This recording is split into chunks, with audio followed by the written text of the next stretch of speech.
Alléluia. Alléluia. Gloire au nom du Seigneur. Alléluia. Amen. Alléluia. Seigneur, tu mérites réellement d'être élevé. Tu mérites d'être exalté au milieu de tes enfants. Parce que tu en es digne. Toi seul es digne d'être adoré, d'être loué, d'être exalté. Parce que ce que nous sommes, c'est le fruit de ta grâce. Merci Seigneur. Et merci pour ce temps que tu nous as accordé afin que nous puissions ouvrir nos cœurs à ta parole. Nous prions Saint-Esprit que tu révèles Jésus dans le cœur de mon frère et de ma sœur. Et que cette parole, Seigneur, puisse accomplir le but pour lequel tu l'as envoyé au milieu de ton peuple. Au nom puissant de Jésus-Christ, nous résistons contre tout esprit de distraction, de voyage de pensée, tout esprit d'ennui et de somnolence, et nous le boutons loin d'ici au nom de Jésus-Christ. Nous confessons la Seigneurie de Jésus-Christ et nous élevons Jésus en ces lieux. Que son nom seul soit glorifié. Amen. Pendant que nous sommes debout, nous allons lire le passage autour duquel va graviter notre méditation de ce matin. C'est un seul verset, bien connu, Colossiens chapitre 2, le verset 15. Colossiens 2, verset 15. Si vous l'avez vu, vous allez lire avec moi. Il a dépouillé les dominations et les autorités et les a livrées publiquement en spectacle, en triomphant d'elles par la croix. Amen. Nous pouvons reprendre nos places.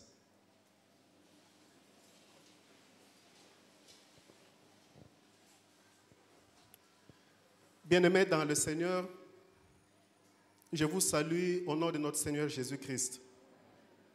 Et pour moi, je considère toujours comme un privilège de me tenir devant cette auguste assemblée pour pouvoir partager ce que le Seigneur a mis dans mon cœur pour son peuple. Et je considère ça comme un privilège, une grâce, mais aussi une grande responsabilité. Le titre de notre message de ce matin, c'est « La croix est notre plus grande victoire ». La croix est notre plus grande victoire. Mais avant d'aller dans le vif de ce sujet, j'ai deux remarques importantes à faire. La première remarque, c'est plutôt des excuses que je voudrais présenter auprès des bien-aimés qui ont participé le dimanche passé au culte en anglais, parce qu'ils remarqueront que c'est presque le même message aujourd'hui. Peut-être auraient-ils voulu entendre autre chose, ce qui est normal. Mais pendant que je priais à ce sujet, j'avais une conviction profonde au-dedans de moi de revenir sur le même message. Peut-être parce que tout au long de la semaine, moi-même j'ai été très fortement interpellé au sujet de l'application effective de ce message dans ma propre vie. Dans ma propre vie. Ce message que j'ai eu à partager avec les bien-aimés, ça m'a beaucoup interpellé et je me suis remis en question pour moi-même aussi au sujet de ce message. Et donc, je me suis dit que c'était important de le partager encore ce matin.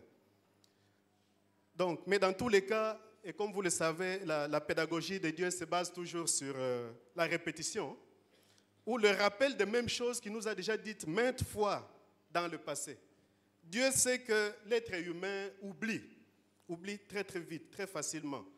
Et l'être humain aussi est très lent à comprendre ce qu'il entend Dieu lui dire. Nous sommes souvent très lents à comprendre parce que nous sommes souvent distraits ou pendant que nous entendons la parole de Dieu, nos pensées, nos préoccupations sont ailleurs. Et parce que nous sommes lents à comprendre, nous sommes aussi lents à pratiquer les choses que Dieu nous dit.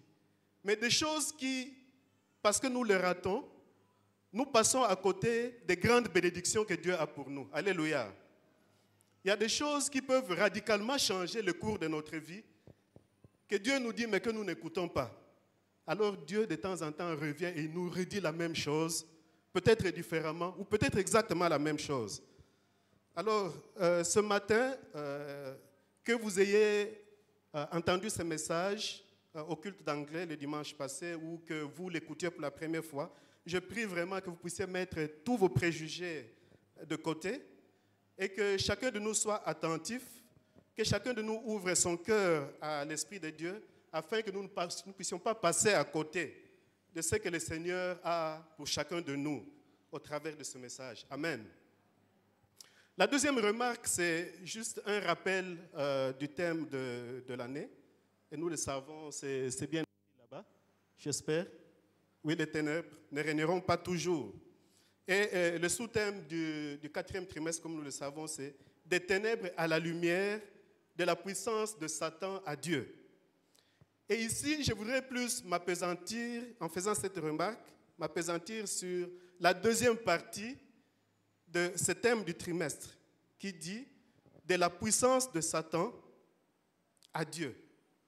Remarquez que ce verset ne dit pas de la puissance de Satan à la puissance de Dieu. Ce n'est pas ce que ce verset dit. Mais ce verset dit de la puissance de Satan à Dieu. Et c'est très important, cette nuance-là. Pourquoi est-ce que c'est très important? Mais avant de répondre à cela, nous devons nous rappeler que ces paroles sont des paroles qui sont sorties de la bouche du Seigneur Jésus-Christ lui-même. Ce sont des paroles qu'il a dites à Saul de Tarse, dont le nom a été plus tard changé en Paul, et lorsqu'il a rencontré sur la route de Damas, et qu'il va l'appeler pour devenir son apôtre, c'est-à-dire son envoyé, auprès des gentils. Quand on parle de gentils dans la Bible, c'est ce qu'on appelle aussi les païens ou les nations, c'est-à-dire les non-juifs, et aussi à ses frères juifs. C'est des paroles qu'il lui a dites, et dans ces paroles, vous connaissez très très bien l'histoire de cette rencontre-là, je n'y reviens pas. Le Seigneur Jésus va dire à Paul que désormais, sa mission sera de faire passer le païen et même ses frères juifs, non pas de la puissance de Satan à la puissance de Dieu, mais de la puissance de Satan à Dieu. Alors on peut se demander, on peut se poser la question de savoir pourquoi Jésus parle à Paul en ces termes-là, de la puissance de Satan à Dieu. Il y a deux raisons principales. La première raison, c'est que pour que Paul soit préparé pour le ministère auquel le Seigneur l'appelait, il devrait comprendre que le ministère auquel il était appelé, c'est un ministère qui allait constituer un combat acharné, un combat permanent contre Satan et toute la cohorte des esprits impurs qui sont sous sa domination ou sous son contrôle. Un combat. Et Paul devrait savoir cela. Ce ministère, c'est le ministère du salut des âmes et de l'édification du corps du Christ. C'est à cela qu'il a été appelé. C'est un combat et il ne devrait pas ignorer cela. Il devrait savoir que Satan a une puissance réelle qu'il ne faut ni ignorer ni négliger. Ça, c'est la première raison, pour qu'il soit bien préparé, qu'il puisse comprendre cela. Mais la deuxième raison, qui est la plus importante, c'est que c'était pour rassurer Paul, que quoique Satan ait une puissance, cette puissance ne peut pas être mise côte à côte avec la puissance de Dieu pour se permettre de les comparer. Impossible. Satan a une puissance, c'est vrai, mais sa puissance est limitée. Elle est très limitée, et dans le temps et dans l'espace. Il y a des gens qui pensent que Satan est partout. Satan n'est pas partout. Il est limité. Il est à un seul endroit. Mais il a des esprits qui sont sous son contrôle, qu'il envoie partout pour faire ce qu'il veut faire. Mais lui, il est limité, et dans le temps et dans l'espace. Mais notre Dieu, sa puissance est illimitée. Alléluia. Sa puissance est illimitée. Et il n'y a pas dans le langage humain des mots qui peuvent bien décrire la puissance de Dieu. C'est une puissance sans limite, qui est infiniment au-delà même de la puissance du diable. La Bible nous révèle que notre Dieu est tout-puissant. Alléluia. Il est omnipotent. C'est-à-dire, il peut tout. Il peut tout. Il est omnipotent. Il est omniscient. Ça veut dire qu'il connaît tout. Il est omniprésent, c'est-à-dire il remplit l'univers tout entier par sa présence. Il est éternel, c'est-à-dire il n'a ni commencement ni fin. Comment vous pouvez décrire cela? Avec notre intelligence humaine qui est totalement limitée, impossible de comprendre cela. Alléluia. C'est ce qu'est notre Dieu, le Dieu que nous servons. Et il fallait que Paul puisse se rappeler que lorsqu'il est envoyé par le Seigneur comme apôtre, comme pour amener les âmes, n'est-ce pas, des ténèbres à la lumière, de la puissance de Satan à Dieu, quand il est envoyé, c'est qu'il est envoyé avec cette puissance-là de Dieu lui-même. Dieu lui a donné le pouvoir sur les diables et le monde des ténèbres quand il l'a envoyé. Ceci est très important. Le même pouvoir que Dieu avait donné aux 72 disciples. Vous vous rappelez dans l'évangile selon Luc, chapitre 10, verset 19, où il disait, « Voici, je vous donne le pouvoir de marcher sur les serpents, sur les scorpions, sur toute la puissance de l'ennemi. » Alléluia. Toute la puissance de l'ennemi, sans limite. Et rien, absolument rien ne pourrait vous nuire. Donc, ce pouvoir-là que Jésus avait donné aux 72 quand il les a envoyés, c'est la même puissance, la même autorité qu'il a donnée aussi à Paul en la voyant. Et il fallait que Paul soit conscient de cela lorsqu'il va partir dans le ministère, parce que lui n'était pas parmi les 72. Et c'était très important qu'il entende ça lui-même de la part du Seigneur, afin que cela puisse le motiver et le convaincre davantage qu'il n'est pas seul et que le Seigneur sera avec lui. Alléluia. Ceci est très, très important, bien-aimés. Mais la chose que je veux vous dire ce matin, c'est que ces pouvoirs-là qu'il a donnés à Paul, il a donné aussi à ceux qui sont nés de nouveau et qui ont répondu à l'appel de Dieu de faire la même chose que Paul. C'est-à-dire quoi? D'apporter la parole de Dieu et de travailler pour l'édification du corps du Christ. Alléluia. La même puissance qu'il a donnée à 72, la même puissance qu'il a donnée à Paul, elle est aussi disponible pour vous et pour moi. Si réellement nous avons rencontré le Seigneur Jésus-Christ et si nous sommes à son service, cette même puissance est à notre disposition aussi. Et c'est très très important que nous puissions le savoir. Oui, le savoir c'est une chose, bien-aimé, mais est-ce que tu le crois? C'est ça la grande question. Est-ce que tu le crois vraiment? C'est une question très importante pour chacun de nous. Parce que lorsque nous traversons des moments sombres dans notre vie, lorsque nous traversons des circonstances qui sont adverses, lorsque nous traversons des périodes où nous avons l'impression que ce que la Bible déclare à notre sujet en tant qu'enfants de Dieu semble se contredire avec ce que nous vivons dans notre vie de tous les jours, lorsque nous rencontrons ces circonstances, nous sommes devant un défi. Nous sommes devant un défi. Mais nous devons nous rappeler que si nous avons réellement donné le contrôle de notre vie à Jésus, comme vous venez de dire, et si nous avons répondu à son appel, nous ne sommes pas seuls. Sa puissance va avec nous. Son autorité nous accompagne dans tout ce que nous faisons. Alléluia. Et c'est très très important que nous puissions nous rassurer cela. Nous sommes sous la puissance de Dieu, mais nous nous déplaçons aussi avec la puissance de Dieu. Nous sommes sous sa protection. Et ses soins à notre endroit, son attention à notre endroit est permanent. Et ça, c'est très, très important parce qu'il nous aime tant. Bien-aimés dans le Seigneur, il ne suffit pas de connaître cela, mais il faut aussi le croire de tout son cœur.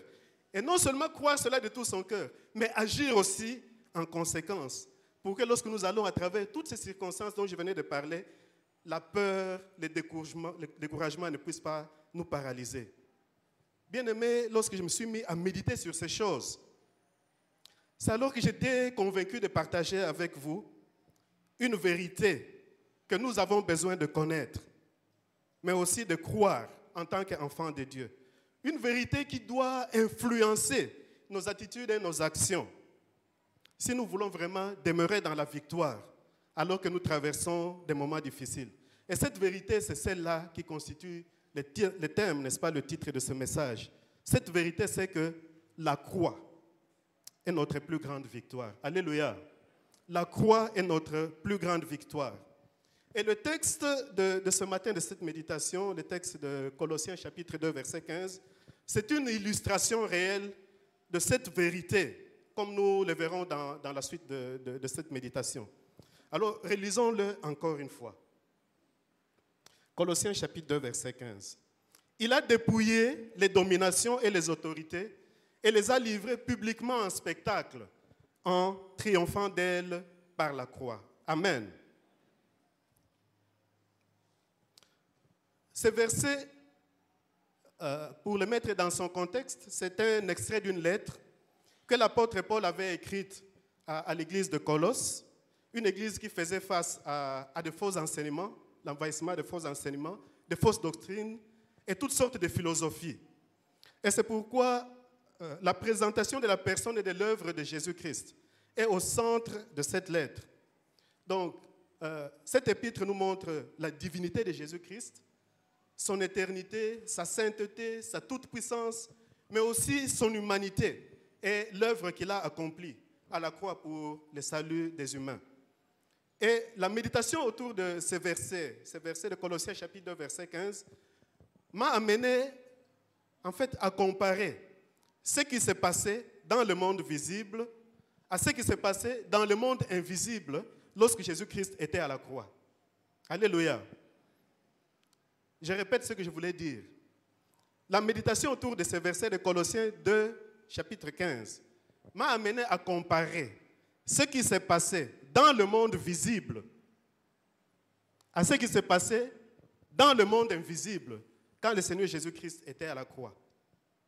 Ce qui s'est passé dans le monde visible, comme nous le savons, est bien détaillé dans les 4 évangiles. Si vous lisez l'évangile de Matthieu, de Marc, de Luc et de Jean, il y a beaucoup de détails sur ce qui s'est passé dans le monde visible lorsque le Seigneur Jésus-Christ était à la croix. Mais ce qui s'est passé dans le monde invisible, c'est ce qui est justement décrit dans ces versets de Colossiens, chapitre 2, verset 15. Et c'est ce que nous allons explorer particulièrement ce matin. Commençons d'abord par ce qui s'est passé dans le monde visible à la croix, lorsque le Seigneur Jésus-Christ était à la croix. Frères et sœurs, lorsque nous examinons attentivement les 4 évangiles dont je venais de parler, nous réalisons que la croix, c'est le lieu où la plus grande méchanceté de l'homme envers le plus grand bienfaiteur que l'homme ait jamais eu de tous les temps. C'est à la croix que cette plus grande méchanceté de l'homme a atteint son comble ou a atteint son point culminant, la méchanceté. En effet, lorsque je pense à tout ce que le Seigneur Jésus-Christ a fait pendant son ministère, pendant ces 3 ans de ministère en Israël, quand je pense à toutes ces nombreuses vies qu'il a restaurées, toutes ces nombreuses vies auxquelles il a redonné de la dignité, quand je pense à toutes ces multitudes qu'il a délivrées des chaînes du péché et des esprits mauvais, quand je pense à toutes les multitudes là qui ont été guéries de toutes sortes de maladies, d'infirmités, même de maladies les plus incurables, quand je pense à toutes ces familles qui ont été consolées, parce que par sa parole puissante, Jésus-Christ a pu ramener des êtres chers de la mort à la vie, quand je pense à toutes ces multitudes que Jésus-Christ a nourries dans le désert, dans des endroits où il n'y avait même pas, et ce n'est pas seulement à une occasion, mais à plusieurs occasions, des endroits où il n'y avait même pas la possibilité de trouver quelque chose à manger. Mais surtout aussi quand je pense à toutes ces foules qui ne pouvaient pas les quitter, parce que lorsqu'ils entendaient parler, c'était une grâce qui descendait du ciel. Parce que Jésus, par sa parole, il ouvrait les yeux spirituels et il bénissait. Et les gens étaient comblés de toutes sortes de bonheurs qu'on ne peut pas voir avec les yeux physiques. Quand je pense à toutes ces choses, mes bien-aimés, ma conclusion et la conclusion de toute personne de bon sens sera que Jésus-Christ ne méritait vraiment pas la mort sur une croix. Alléluia. Il ne méritait vraiment pas la mort sur une croix. Parce qu'en fait, comme nous le savons, pour rappel, la crucifixion ou la mort sur une croix, c'était un châtiment que les Romains réservaient aux pires criminels. Donc, ceux qui commettaient les crimes les plus abjects, les crimes les plus ignobles, c'était à ceux-là que la mort sur la croix était appliquée. Et le criminel était attaché ou cloué sur un grand poteau de bois, et pour qu'il puisse y subir une mort lente, mais une mort pénible, horrible et humiliante. C'était une mort humiliante et c'était une mort publique. Humiliante, pourquoi? Parce que la personne était en fait dévêtue, nue. Nue. Sur la croix, c'était ça. Donc, en fait, je me dis de temps en temps que quand on présente le Seigneur Jésus-Christ sur la croix avec un peu d'habit pour le couvrir, c'est peut-être simplement par respect. Mais la réalité peut être que le Seigneur était cloué aussi nu à la croix. Vous imaginez? C'est lui-là qui vous a sauvé, qui m'a sauvé. C'est ça, ce qu'il a subi. À cause de toi et de moi, nous y reviendrons. Et il devrait donc mourir là, sur la croix, dans l'humiliation et dans la honte, par asphyxie ou par épuisement. Donc il devrait mourir. Et la mort à la croix, ça constituait en fait un avertissement. Un avertissement pour dissuader toute personne qui serait tentée de commettre aussi des crimes aussi ignobles que ceux commis par la personne qui était là. C'était un avertissement. C'était comme pour lui dire, écoute, si tu es criminel, si tu fais ces mêmes choses, regarde le sort qui t'est réservé. Regarde le sort de celui qui est à la croix là.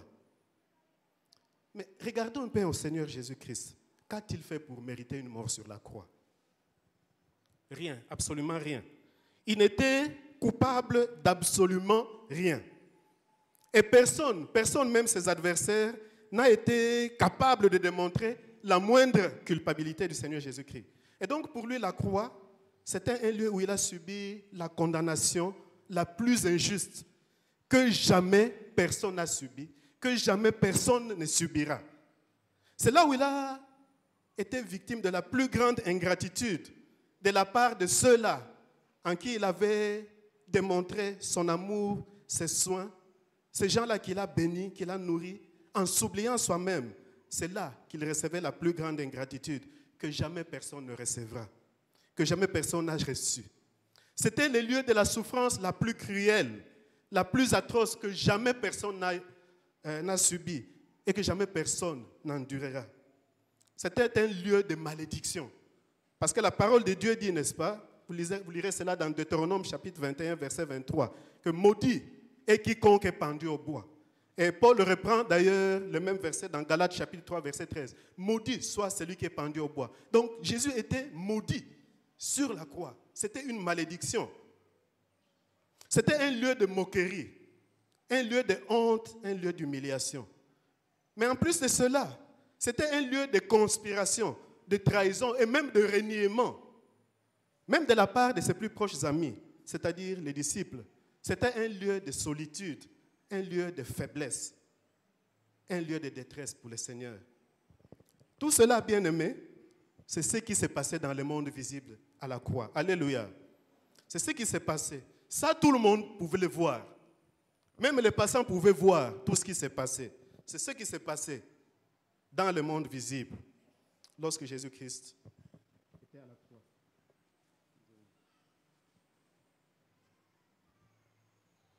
Excusez-moi. Mais regardons maintenant à ce qui s'est passé dans le monde invisible. Ce qui s'est passé dans le monde invisible, c'est ce dont nous avons la révélation dans Colossiens chapitre 2, le verset 15. Ce verset nous révèle en fait que pendant que toutes ces choses humiliantes, terribles, sont en train de se passer à la croix, il y a quelque chose d'autre qui est en train de se passer dans le monde invisible. Quelque chose invisible aux yeux des humains se passe dans le monde invisible, dans le monde spirituel. Et ce verset nous révèle que dans le monde spirituel, c'est l'inverse de ce qu'on a dans le monde physique.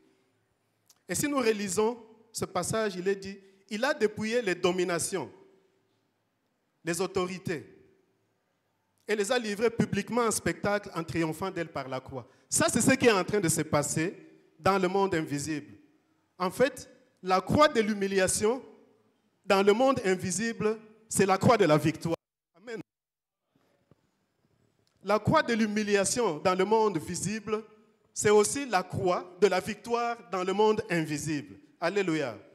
Et cela est très important, car à la croix, le Seigneur Jésus-Christ est donc en train de dépouiller Satan, ainsi que toutes les autorités, tous les pouvoirs spirituels qui sont sous son contrôle, sous sa domination, il est en train de les dépouiller. Et pour bien comprendre ce qui est dit dans ce verset, il y a 3 expressions que je dois expliquer un peu. La première expression, c'est dépouiller. Il a dépouillé les dominations et les autorités. Et j'ai beaucoup aimé la version en anglais que j'ai utilisée, qui, à la place du mot dépouiller, parlait de désarmer. En fait, désarmer. Dépouiller ou désarmer. Et désarmer, ça veut dire quoi? Désarmer, ça veut dire prendre les armes, arracher les armes, retirer les armes. J'ai l'impression que... Ok, merci. Ça pose des petits problèmes.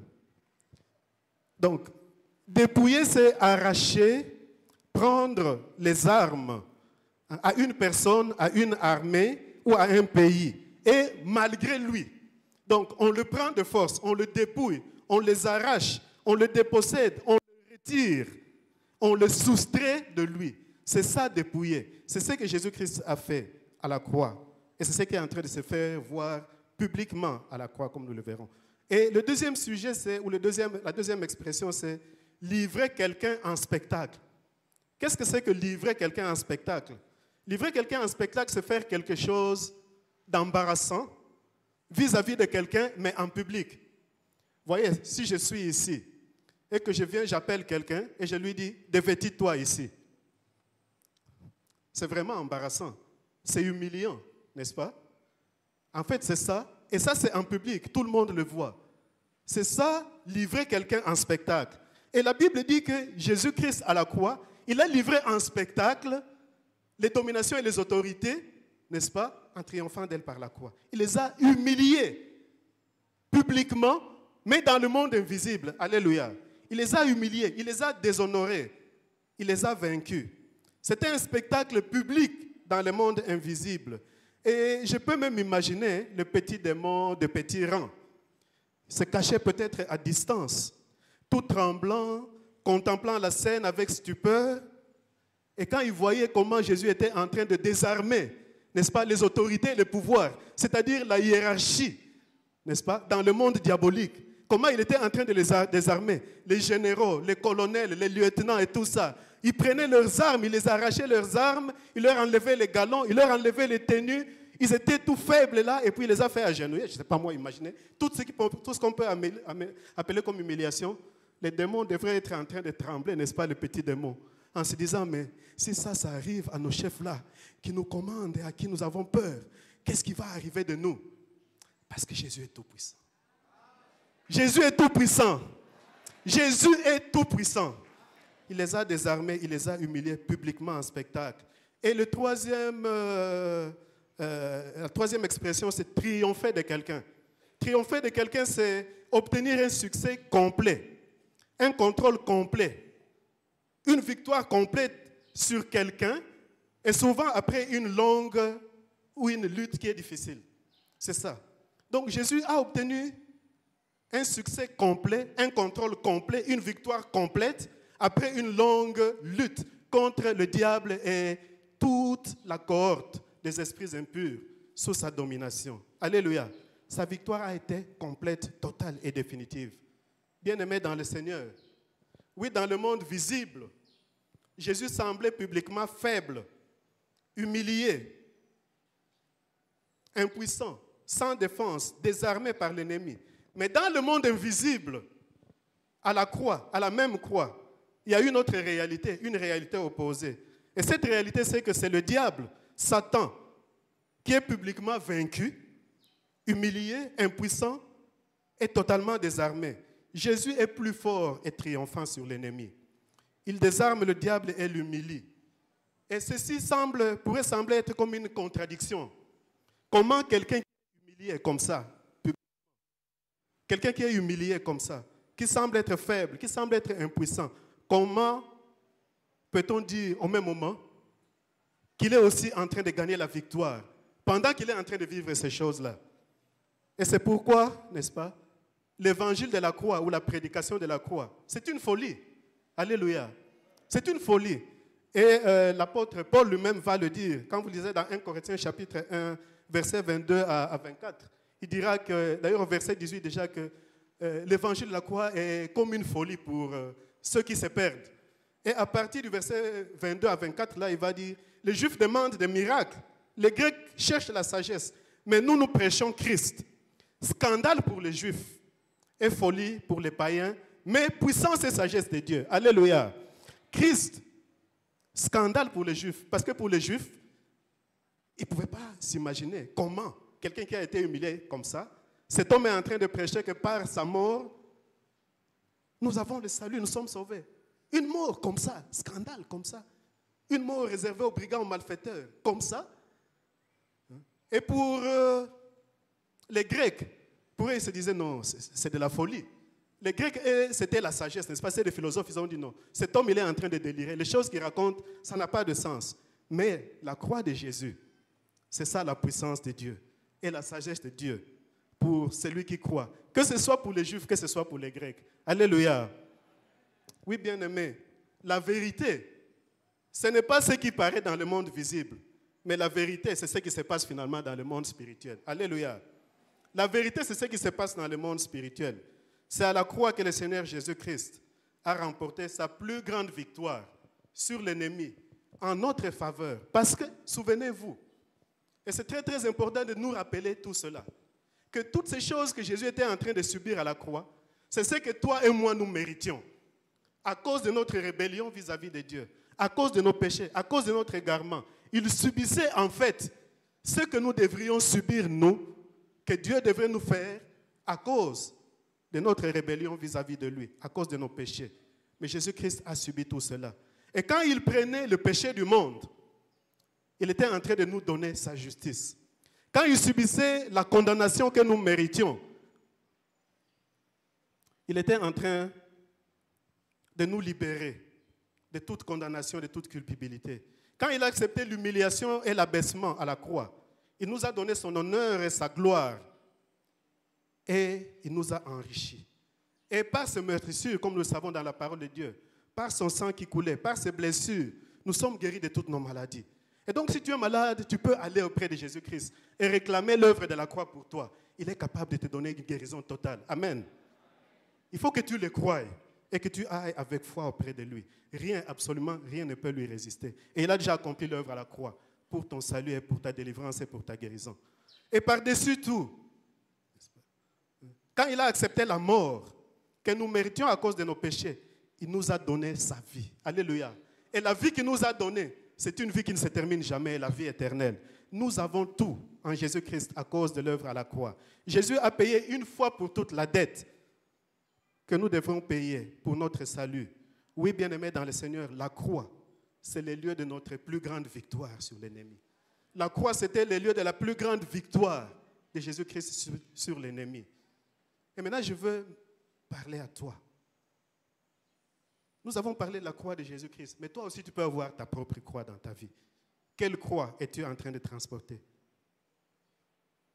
Quelle que soit la croix que tu es en train de transporter ou devant laquelle tu te retrouves dans ta vie, sache que ton expérience de la croix ne sera jamais, jamais, jamais aussi pénible, aussi humiliante que celle que Jésus-Christ a expérimentée à la croix. Car personne n'a jamais souffert comme Jésus-Christ. Et personne jamais ne souffrira comme lui, au niveau de la souffrance qu'il a endurée. La croix, ça peut représenter ou ça représente toutes les situations sombres, les situations très éprouvantes, les situations désespérées, les situations pénibles, humiliantes et apparemment des situations sans issue que tu peux avoir dans ta vie. C'est aussi une croix. Et cela peut être une persécution sous toutes ses formes. Cela peut être la maladie, cela peut être la perte d'un être cher, le chômage, les difficultés financières sans issue. Mais pour nous qui sommes parents, la croix aussi, ça peut être un fils ou une fille rebelle. C'est aussi une croix, n'est-ce pas? Ou pour les mariés, oui, ça peut être peut-être une femme infidèle ou un homme infidèle. Mais toi, tu es chrétien. C'est une croix. C'est une croix pour toi. Mais je vais parler pour terminer de deux sortes de croix. Deux sortes de croix. Le premier type de croix, selon les origines, ou les origines de ces croix-là, c'est la croix qui est due à une épreuve, qui est permise par Dieu dans la vie du chrétien. Et cela, malgré son attachement au Seigneur. Un chrétien peut se retrouver avec une croix, une épreuve que le Seigneur permet dans sa vie, malgré son attachement au Seigneur. Jésus-Christ, il est allé à la croix, mais il n'a jamais péché. Alléluia. Et il a dit, n'est-ce pas, le serviteur ne sera pas plus grand que son maître. Mais tout serviteur accompli sera comme son maître. Ça veut dire s'il est allé à la croix, nous irons aussi à la croix. Si vous n'avez pas encore eu à traverser une croix, ou ce que je peux appeler des circonstances croix, ou des situations croix, entre guillemets. Si vous n'avez pas eu ça dans le passé, vous aurez ça dans le futur. Alors il faut vous y préparer. Même si vous êtes vraiment attaché au Seigneur. Et c'est comme ça qu'il dira, le Seigneur lui-même, dans Matthieu 16, verset 24, « Si quelqu'un veut venir après moi, qu'il renonce à lui-même, qu'il se charge de sa croix. Qu'il se charge de sa croix et qu'il me suive. » Qu'il se charge de sa croix et qu'il me suive. Suivre Jésus, c'est quoi? C'est suivre son exemple. Alors, quand nous sommes en train de traverser une preuve qui nous semble être une croix en tant qu'enfant de Dieu, qu'est-ce que nous devons faire? Parce que nous avons une croix, allons auprès de celui qui est allé à la croix et imitons son exemple. Suivons ce que lui il a fait. Adoptons son exemple. Portons-lui comme lui quand il se retrouvait à la croix. Mon frère, ma soeur, il y a quelque chose de très très important. C'est vraiment cela, suivre Jésus quand on a la croix. C'est faire ou suivre son exemple, se comporter comme lui lorsqu'il était à la croix du Calvaire. Mais ce qui est très important, c'est de savoir que c'est ton attitude lorsque tu traverses une épreuve dans le monde visible. Je reprends ça. C'est ton attitude lorsque tu traverses une épreuve dans le monde visible qui va déclencher l'intervention de Dieu dans le monde invisible pour te donner la victoire dans cette épreuve-là. Alléluia. C'est ton attitude qui est déterminante. La victoire de Jésus, c'est à cause de son attitude qu'il a eu aussi sur la croix. C'est à cause de son attitude.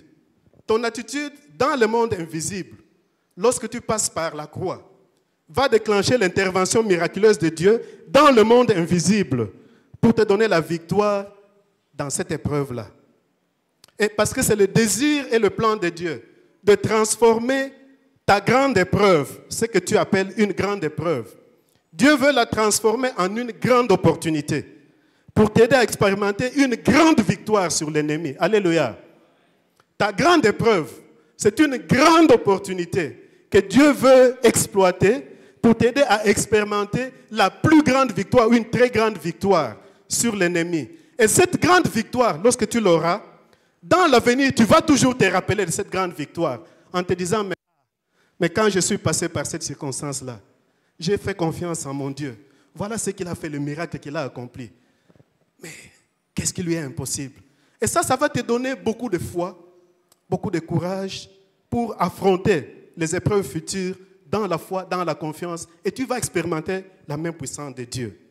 Alors, quelle attitude adoptes-tu quand tu passes à travers l'épreuve en tant qu'enfant de Dieu? Et pour résumer l'attitude de Jésus à la croix, j'aime bien ce verset de Jacques, Jacques chapitre 4. Si nous lisons le verset 7, Jacques vient juste après Hébreu. Jacques chapitre 4, verset 7 et la première partie du verset 8. Jacques 4, 7 à 8. Voilà l'attitude que nous devrons adopter. Jacques 4, 7 et 8a. Soumettez-vous donc à Dieu, résistez au diable et il fuira loin de vous. Approchez-vous de Dieu et il s'approchera de vous. Amen.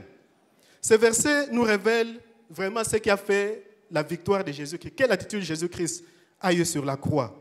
Et il nous dit d'abord, soumettez-vous à Dieu. À la croix, le Seigneur Jésus-Christ est totalement soumis à la volonté de son Dieu, à la volonté de son Père.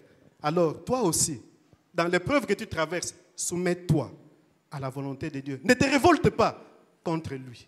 Ne te révolte pas contre Dieu. Parce que c'est toi qui seras perdant. Quel que soit ce que tu es en train de vivre, je le répète, ne te révolte pas contre Dieu. Le deuxième conseil, c'est résister au diable. Résister au diable. Quand nous voyons Jésus-Christ à la croix, malgré tout ce qu'il endurait, rien de mauvais, même pas une mauvaise parole n'est sortie de sa bouche à la croix. Il n'a ni maudit, ni cherché à se venger. Et pourtant, il avait aussi le pouvoir de le faire. Au contraire, il a prié même son Père de pardonner ses ennemis. Et c'est pourquoi il nous recommande dans sa parole, aimez vos ennemis, priez pour ceux qui vous persécutent. Dans Matthieu 5, verset 44, Peut-être vous avez l'impression que la croix que vous transportez, c'est parce qu'il y a quelqu'un qui vous a fait quelque chose, nanko, comme on dit, n'est-ce pas, en lingala. Quelqu'un qui vous a fait quelque chose vraiment pour vous faire souffrir, les malveillants. Mais est-ce que tu vas le haïr? Est-ce que tu n'es pas déjà en train de le haïr? Si tu es en train de le haïr, en fait, tu es en train d'ouvrir une porte au diable. C'est ça la stratégie du diable, en fait. Mettre la haine dans ton cœur pour qu'il puisse bien te contrôler. Parce que si tu as la haine, tu es déjà un meurtrier, n'est-ce pas? C'est ce que la Bible dit. Celui qui a la haine est un meurtrier. Mais tu dois résister au diable. Tu dois résister au diable et ne pas lui ouvrir des portes. Ne pas céder à ses suggestions. Ne pas perdre son temps à discutailler avec lui. Tu as l'autorité. Tu peux prendre l'autorité au nom de Jésus-Christ et le chasser. Et il fuira. La promesse est là, il fuira loin de vous. Alléluia. Résistez au diable, il fuira loin de vous. Le Seigneur Jésus-Christ a résisté au diable sur la croix. C'est ce qui a fait sa victoire. Et enfin, approchez-vous de Dieu. Approchez-vous de Dieu. Dans le moment de souffrance terrible que le Seigneur a traversé, il s'est approché de son Père. Il s'est approché de son Père. Et c'est pourquoi, même quand il a senti l'éloignement du Père, il va s'écrier, mon Père, mon Dieu, pourquoi m'as-tu abandonné? Il ne s'est pas écrié, maman Nangai Marie, vraiment, il n'a pas dit, vraiment, Pierre, Jacques, Jean, même vous qui étiez mes proches, vous m'avez vraiment abandonné comme ça. Mais quand le Seigneur s'est détourné de lui, le Père s'est détourné de lui, parce qu'il ne pouvait pas regarder son Fils sur qui le péché de l'humanité était posé, qui portait le péché de l'humanité, lui, le Dieu Saint, il s'est détourné de lui. Et le Seigneur a vu que la communication avec son Père n'était plus là. Et c'est auprès de son Père qu'il a crié, « Oh Père, pourquoi m'as-tu abandonné ?» Toi aussi, quand tu vas dans ta situation, je ne suis pas en train de dire, quand tu vas à travers une situation difficile, je ne suis pas en train de dire que tu ne peux pas parler de ton problème à tes frères, à tes amis, à tes collègues, à des gens de confiance. Mais premièrement, approche-toi de Dieu. Alléluia. Approche-toi de Dieu lui-même. Dans la prière, parle-lui. Si tu as à pleurer, pleure devant lui. Si tu as à crier, crie devant lui. Si tu as à chanter des chants de lamentation, lamente-toi d'abord devant lui. Alléluia. Il est là, il est ton Père. C'est lui qui a la solution à ton problème. Et alors, il s'approchera de toi. S'approcher du Seigneur, c'est aussi, quand on passe à travers ces temps difficiles, être proche de sa parole, méditer sa parole, se laisser abreuver par sa parole tous les jours, afin que tu sois fort. La promesse est là. Approchez-vous de Dieu et il s'approchera de vous. Ça, c'est le premier type de croix dont je suis en train de parler. La croix qui est due à une épreuve permise par Dieu dans la vie du chrétien, et cela malgré son attachement au Seigneur. Mais il y a un deuxième type de croix, et c'est par là que je vais terminer.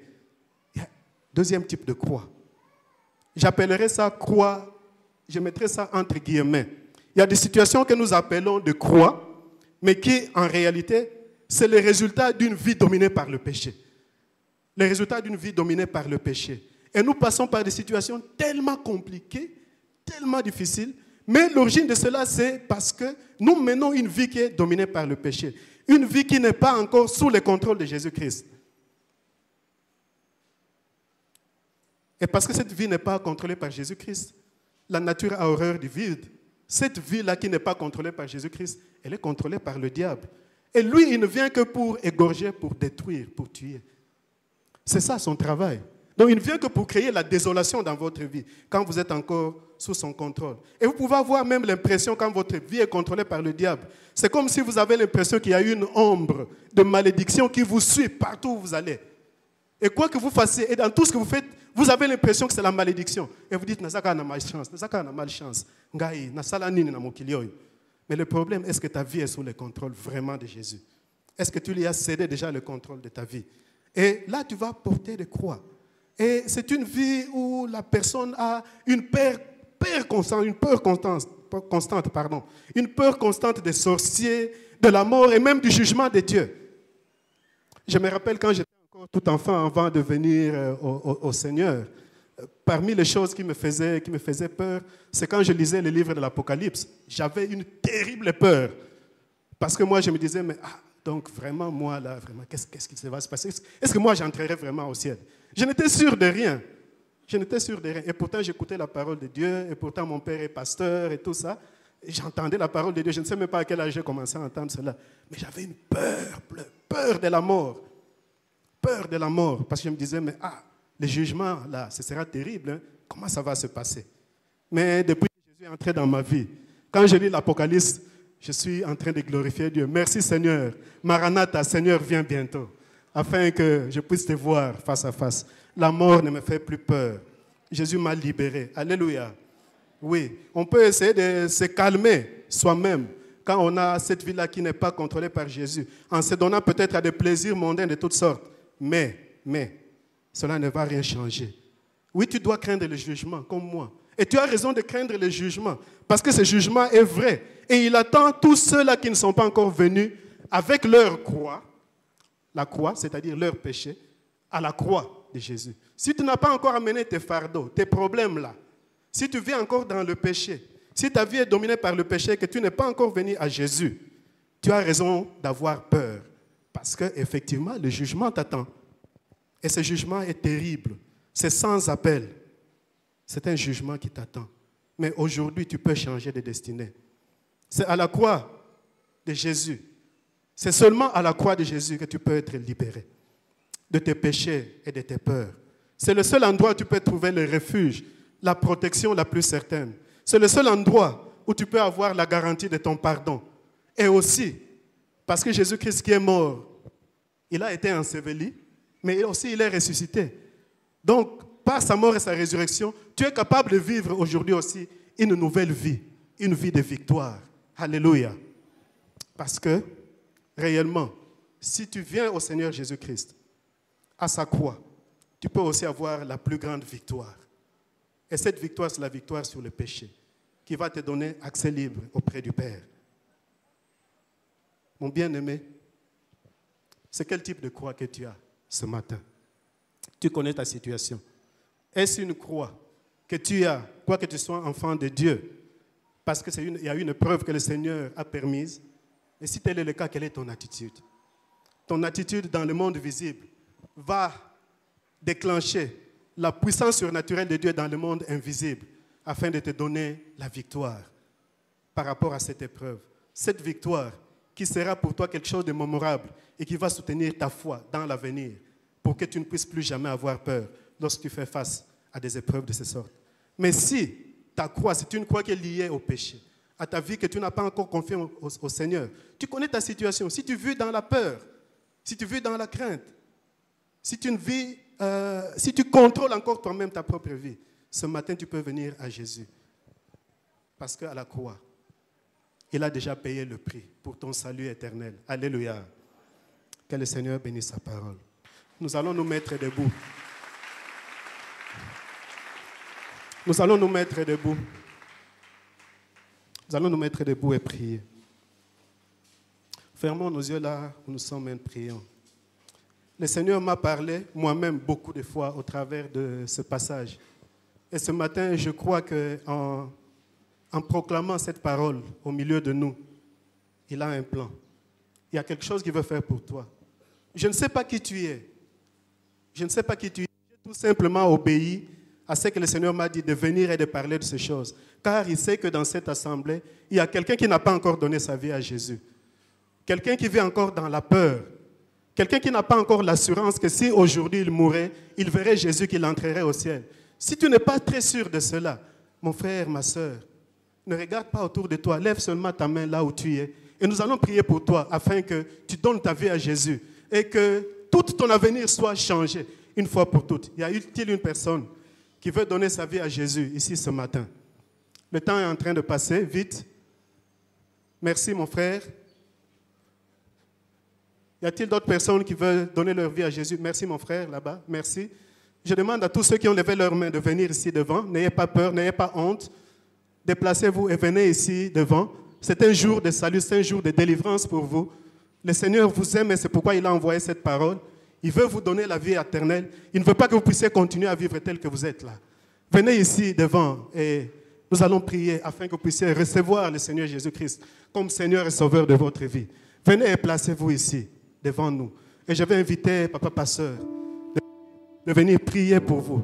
afin que vous puissiez donner votre vie au Seigneur, pour que vous ne soyez plus jamais le même et que votre éternité soit garantie. Venez ici, bien-aimés.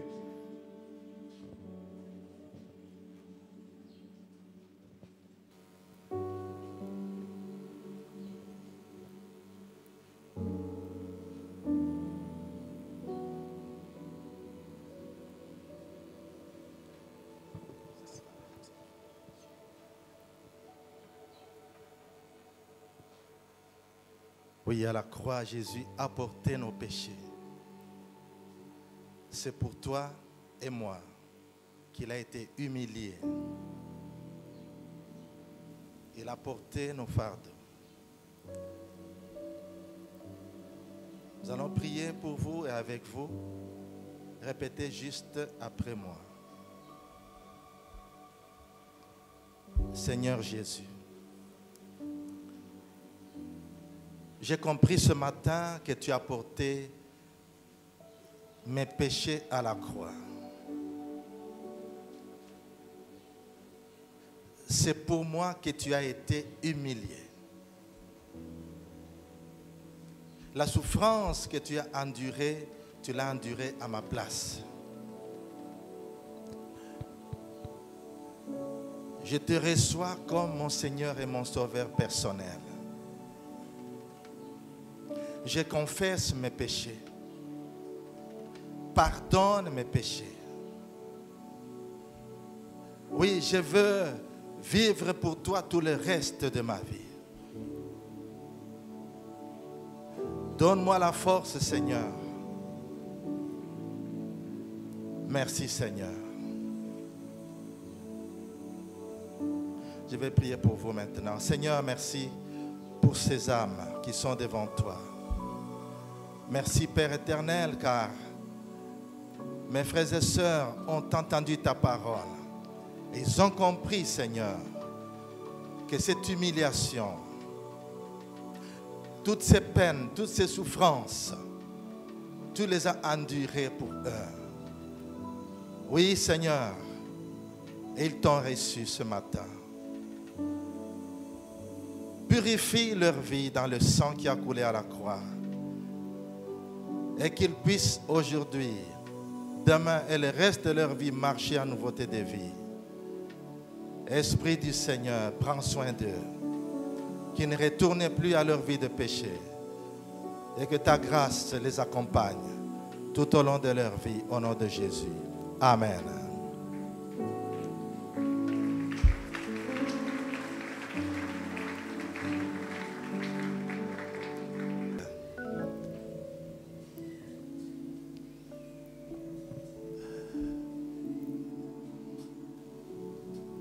Peuple de Dieu, que l'Éternel te bénisse et qu'il te garde. Que l'Éternel fasse briller sa face sur toi et qu'il t'accorde de sa grâce.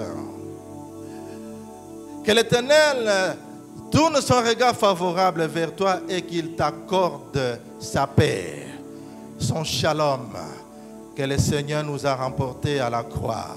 Marchez dans la victoire au nom de Jésus-Christ. Amen. Bon dimanche, allons dans la paix du Seigneur.